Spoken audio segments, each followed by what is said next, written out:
29. sual. Muhammed sallallahu aleyhi ve sellem'nin Allah'ın peygamberi ekenligiga guvohlik berishning ma'nosi nima? Bismillah, elhamdülillah, esselatu vesselam ala Resulillah.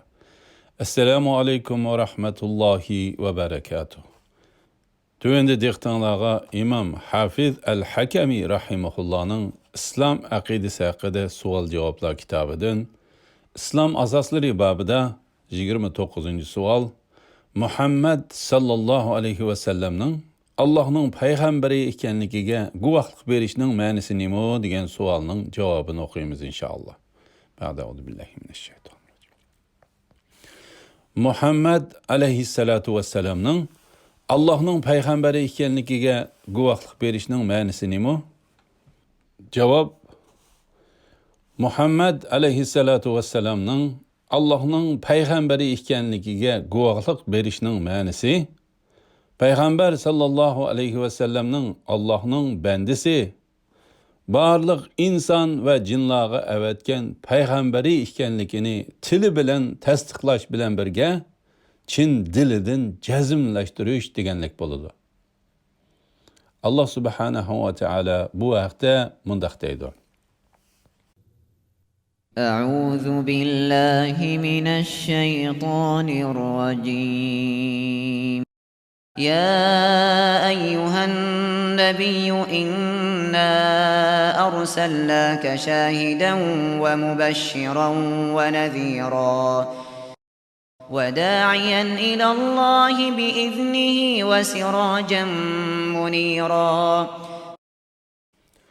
Tercümesi: Ey Peygamber! Seni biz hakikaten guvohchi, bisharatchi, agahlandırgıcı, Allah'ın izni bilen onun birligiga, taat ibadetiga da'vat qilgıcı ve nurluq chiroq qilib avatdiq. Sura Ahzab 45-46 ayetleri. Şuna Peygamber sallallahu aleyhi ve sellem'nin ötmüş ve gelecek hakkındaki haberlerini, halal ve haram hakkındaki hükümlerini şeksiz tasdiqlab, buyruqlarga boysunup, çeklegenlerden yenip, her qandaq ahval astida şeriatiga ergişip, sünnetini çın tutup, barlıq işlarda onunla şeksiz boysunish gerek. Onunla boysunush Allah subhanahu ve ta'alaga boysunganlıqdır. Onunla asilik qilish Allah subhanahu ve ta'alaga asilik qilganlıqdır. Çünkü o Allah'ın buyruğunu yetkizgücüdür. Allah subhanahu ve ta'ala Peygamber sallallahu aleyhi ve sellemni özünün dinini mükemmelleştirip bulmağıca, hem hükümlerini aşkarı oturuğa koymağıca vefat taptırmadı. Peygamber aleyhissalatu vesselam öz ümmetige keçisi kündüzgü okşaydıgan. Onundan azgıçılarını fakat halaketgila ilip bardıgan aşkarı dinini ilip geldi.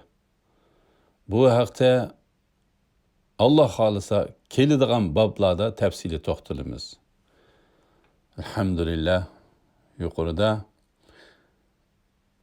İmam Hafiz el-Hakemi rahimahullah'nın İslam aqidasi haqida savol-javoblar kitobidan Muhammed aleyhissalatu vesselam'ning Allah'ın peygamberi ekenligiga guvohlik berishning ma'nosi nima degan savolning javobini angladinglar.